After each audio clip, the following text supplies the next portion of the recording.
Τι ταραχές θα μου συμβούν, ενώ γνώση κατέχω και θέσφατα ονείρα τα τηρώ απελπισμένος και σατυρίζω την πληγή όπου τη συναντήσω και τραγουδώ στο πένθος τους το υποκριτικό.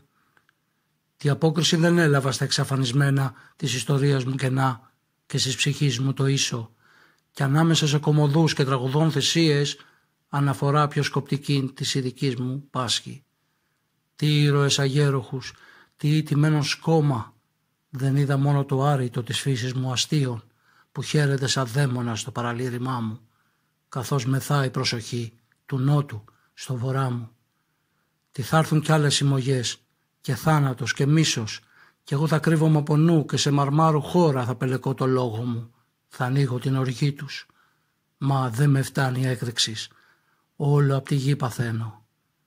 Τι τώρα ο αφανισμός, τι τώρα ο καπνός μου και μια ανάμνηση ιερά στο χώμα του κειμένου. Τι τώρα ετελείωσε ξανά η αποστολή μου και θα μιλήσω ως άνεμος όταν με χρειαστείτε.